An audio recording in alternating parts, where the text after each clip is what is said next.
Maneva na sema PENDREAM TV. PENDREAM TV de osia dem yopo. You are once again welcome to PENDREAM TV, the only channel that brings you the best and latest updates in politics. If you are new here, please don't forget to subscribe to the channel, hit the notification bell, like, and also share to other members to watch as well. You can equally leave a comment after watching or send us a voice note on our WhatsApp number, which is 0277 128 777. Thank you. I want you to join me. Ladies and gentlemen of the media, a few minutes ago, I signed a directive declaring a high-profile person a fugitive from justice. This person is wanted by the OSP to answer charges in respect of several cases, including the following. 1. Contractual arrangements between Strategic Mobilization Ghana Limited and the Ghana Revenue Authority for the stated objective of the enhancement of revenue assurance in the downstream petroleum sector, upstream petroleum production, and minerals and metals resources value chain. 2. Termination of a distribution, loss reduction, and associated network improvement project contract between the Electricity Company of Ghana Limited and Beijing Xiaochen Technology BXC. 3. Procurement of contractors and materials and activities and payments in respect of the National Cathedral project. 4. Activities and payments in respect of a contract awarded by the Ministry of Health, initially commenced by the Ministry for Special Development Initiatives to Service Ghana Auto Group Limited for purchases and after-sales service and maintenance of 307 Mercedes-Benz Sprinter 305 CDI ambulances for the National Ambulance Service. And 5. Payments out of and utilization of the tax refund account of Ghana Revenue Authority. Ladies and gentlemen of the media, the fugitive's name is Kenneth Ofori-Atta. Mr. Ofori-Atta is 66 years old. He was the Minister of Finance of the Republic between 2017 and 2024. Mr. Ofori-Atta left the jurisdiction on or around 2 January 2025. On 24 January 2025, the OSP communicated to Mr. Ofori-Atta that the OSP considered him a suspect in respect of 4 of the cases described above. Mr. Ofori-Atta was directed to attend in person the OSP on Monday, 10 February 2025 at 10 GMT for interview.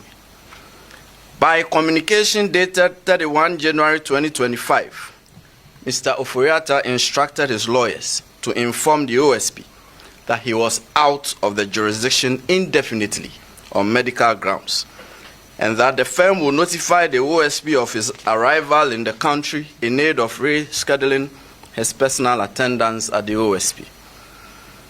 Further, the firm offered its willingness to provide the OSP with any information the OSP may require to aid in the investigation until his arrival in the country.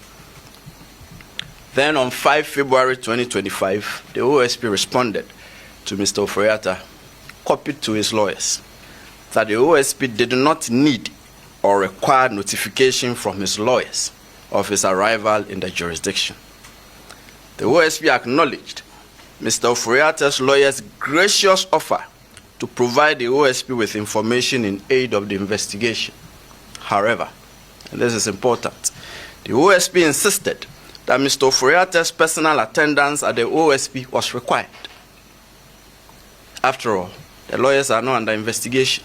I don't need lawyers to answer questions on your behalf when you are being investigated.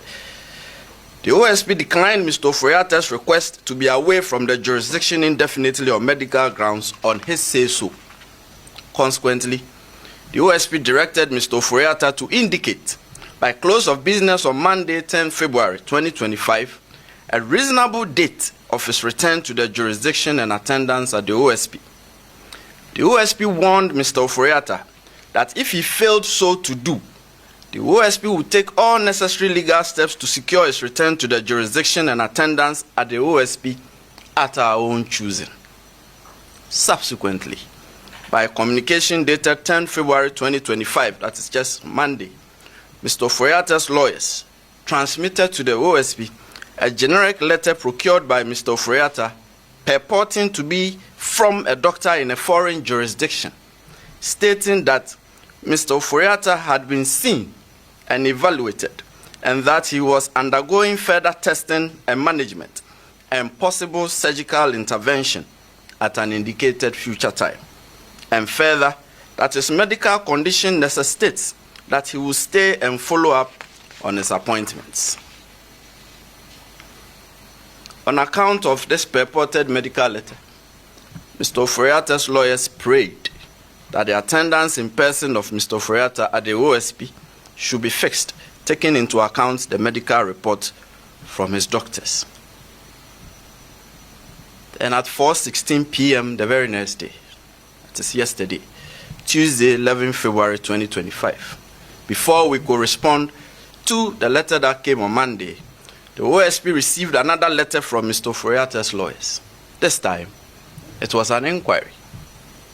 Mr. Ofori-Atta's lawyers wanted to know, and they stated that they were informed by the household of Mr. Ofori-Atta that in the morning of Tuesday, 11 February 2025, that is yesterday, 12 men, comprising 1 police officer, 4 military men, and 7 other men in plain clothing, visited Mr. Ofori-Atta's house, and that by threat of force, they were able to enter Mr. Ofori-Atta's house, and they undertook an exercise purporting to be a search of every room, office, gym, and other spaces in the house.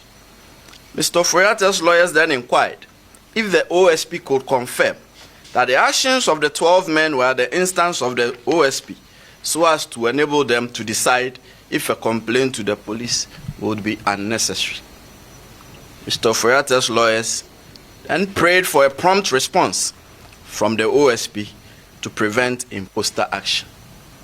We are now responding promptly, and we have chosen the course of answering Mr. Ofori-Atta's inquiry publicly at this briefing, considering the circumstances surrounding the purported raid at Mr. Ofori-Atta's house, media reportage of the purported raid, and in light of the reckoning that some media houses have stated emphatically that the OSP was behind the purported raid, and in light of the reckoning that the purported raid is being made to appear as if it was some untoward action by the OSP stemming from some contrived vendetta held by the OSP against Mr. Ofori-Atta. So, here we go. And this is our response to Mr. Ofori-Atta directly, but through you, the media. Mr. Ofori-Atta, the OSP did not raid your house on Tuesday, 11 February 2025, or on any other day. Mr. Ofori-Atta, the OSP did not cause any persons, however uniformed or bedecked, to raid your house on Tuesday, 11 February 2025, or on any other day. Mr. Ofori-Atta, that could not have been the OSP, and that is not our style. If the OSP enters your premises, you will not be in doubt as to whether it was the OSP that had come there, and your lawyers will not have cause to do an inquiry ascertaining whether it was the OSP. We have our unique methods of conducting searches, and we have uniquely designed insignia identifying ourselves, and not just by a statement that we are from the OSP. This is one such main insignia. A person cannot just show up and say they are from the OSP. It's cheap. Anyone can say that.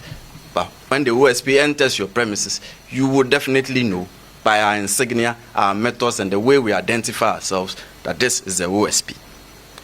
Our intelligence has to state that the purported raid on Mr. Ofori-Atta's residence was staged, or at best, an imposter action in an attempt to court disfavor for the OSP and to derail the investigation. You know us very well. The OSP is never deterred by such occurrences, and the investigations will continue as by law prescribed. These occurrences and the OSP's intelligence, which will not be revealed at this time for fear of compromising the investigation, are very instructive as not to put premium on Mr. Ofori-Atta's alleged imminent peril should he travel back to the jurisdiction. In any case, the purported medical letter transmitted through his lawyers to the OSP did not state so or demonstrate so. The OSP is unconvinced that the purported medical letter transmitted by Mr. Ofori-Atta through his lawyers to the OSP represents a medical report to the effect that Mr. Ofori-Atta is incapacitated or is so sickly and invalid to the extent that he is physically unable to return to the jurisdiction without imperiling his life. No serious law enforcement agency, and certainly not the OSP, will be convinced that the purported medical letter stops it from demanding the physical appearance of Mr. Ofori-Atta before it in the described circumstances. We are of the firm conviction here that this is only a ruse employed by Mr. Ofori-Atta in aid of his intention to avoid returning to the jurisdiction and to personally answer questions in respect of the investigations. We are convinced that the real intention of Mr. Ofori-Atta is what was communicated to the OSP in the very first letter transmitted by his lawyers on 31 January 2025. That is, he has left the jurisdiction indefinitely. That was what was communicated to us at the first instance, and that is his intention. He has no intention of willingly returning to the jurisdiction. That much is clear to us. Consequently, ladies and gentlemen of the media, the OSP declares Kenneth Ofori-Atta a wanted person. He is a fugitive from justice. The OSP will take all necessary legal steps to secure his return to the jurisdiction and attendance at the OSP. And this is to Mr. Ofori-Atta. You have two choices. You can either return to the jurisdiction voluntarily, or the OSP will enforce your return. Another case update. The OSP has also commenced investigation into suspected corruption and corruption-related offenses in respect of the operations of the Minerals Income Investment Fund, MIF, especially regarding payments made in respect of Agyabeng Royalties Limited, Small-Scale Mining Incubation Program, Quarry Value Addition Program, Asante Gold Corporation, Electrochem Ghana Limited, the Lithium Asset, that is Projected Lithium Focused Exploration and Development Corporation, Gold Asset 2, that is Enchi Gold Project, and all other investments by MIF, and funds expended on the chairman of the board of directors, the operational funds of MIF, purchase of parcel of land for intended office building, and all contracts and agreements entered into by MIF, and all publications, especially international publications by MIF. We are withholding the names of those under investigation for now, by targets 2 former officials and 2 serving officials of the fund. Third, the OSP has also commenced investigation into suspected corruption and corruption-related offenses in respect of an alleged embezzlement of 1.3 billion cedis from the Unified Petroleum Pricing Fund, UPPF, at the National Petroleum Authority, NPA. The investigation primarily targets the following persons: the coordinator of the UPPF, Mr. Jacob Amwa, NPA staff Frida Tando, NPA staff Wendy Ashon Newman, and the former chief executive of NPA, Mustafa Abdul Hamid. Lastly, it will be recalled that in the last quarter of 2023, the OSP and the Controller and Accountant General's Department jointly commenced corruption risk assessment and investigation into suspected corruption and corruption-related offenses in respect of government payroll administration. It is also recalled that the assessment and investigation are especially aimed at isolating and removing the names of non-existent, ineligible, and undeserving persons from government payroll, recovering wrongful payments and unearned salaries, prosecuting persons suspected to be culpable for any offenses, and the institution and implementation of internal controls in respect of payroll processing and payment of salaries.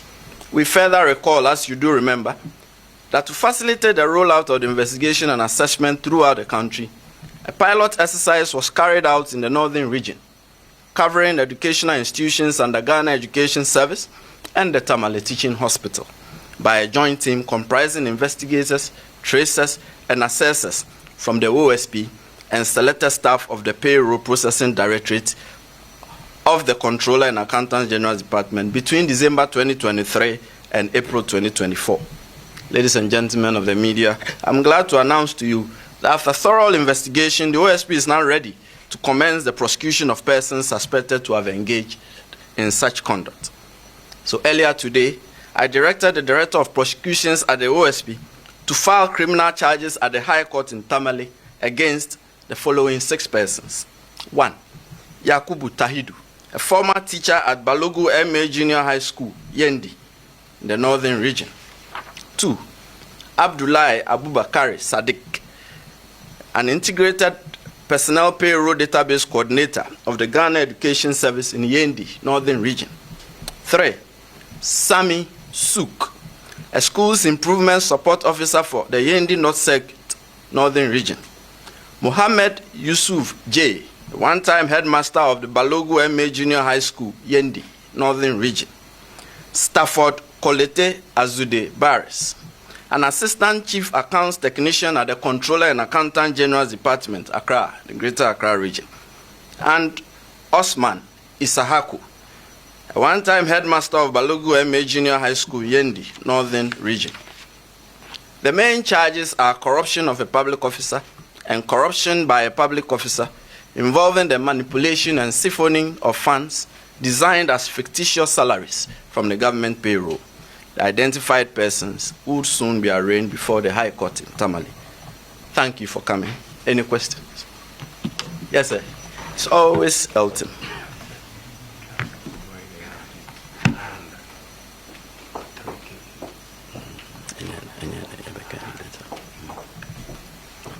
Yes, sir. Sorry. Thank you very much, sir. So you described Kenneth Ofori-Atta's activity right away from justice.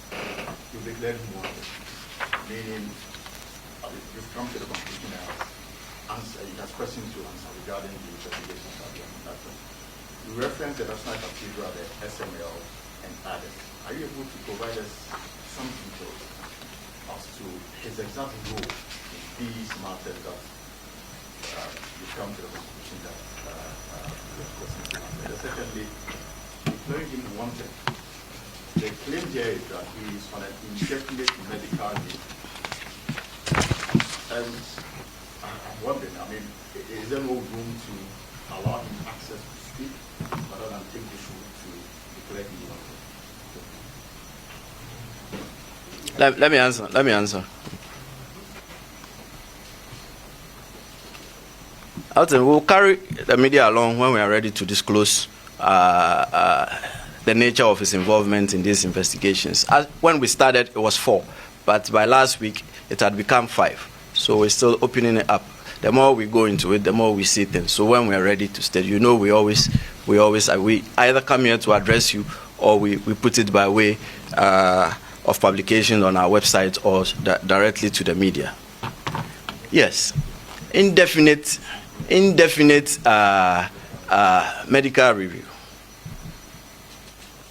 We are not without the milk of human kindness to appreciate and reckon a person's medical condition. But when you conduct yourself in a certain way to suggest that all you are doing is just a ruse and that you have no intention of returning to the jurisdiction, that is the conclusion we have come to. You see, as I said, the first communication to us was clear, that he was away indefinitely from the jurisdiction on medical grounds. Then we pushed further. You cannot tell us that you've gone out of the jurisdiction on medical grounds on your say-so. If you're a serious law enforcement agency, would you just take a person's declaration that, oh, I am so much an invalid that I'm unable to come? You would demand, Elton, you would demand to know more, right? And that is exactly what we did. So we pushed. The response that came was unconvincing. That he may, at some future time, undergo possible surgical procedure. And I said something which is very crucial. There's intelligence available to us, which we do not want to reveal now because it may compromise the investigation. That tells us that, and that's what I stated, that it is just a ruse, that he can travel to the jurisdiction. It's not as if he comes to the jurisdiction, we'll promptly lock him up and throw the key away. It is a process we go through. This is a democratic institution with very well prescribed constitutional and statutory legal processes. So what do you fear coming in to answer questions? You can reschedule your appointments in such a way that you can come in and go. We will not say you should stay and die at all costs. What kind of persons will we be? So that is not the issue. The issue is your express intention that you've gone away definitely. What do you have to show for it? We get a purported medical letter, a very sketchy one, which tells us that you have scheduled appointments which you need to attend and that you are being reviewed, and there are some future dates you would maybe undergo some surgical procedure. For us, this is unconvincing. And as I stated in my briefing, the letter doesn't say you are so much of an invalid that you can't complain and travel to the jurisdiction. We all fall sick at some point, and we all go seek medical attention wherever. But if you are not at the point of death, if you are not bedridden, if you are not on a stretcher, this is a ruse, and we are unconvinced.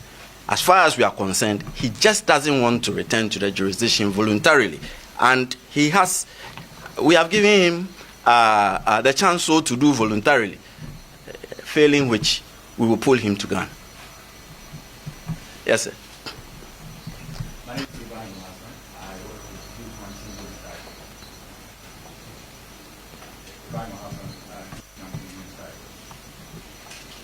I mean, your pen doesn't write.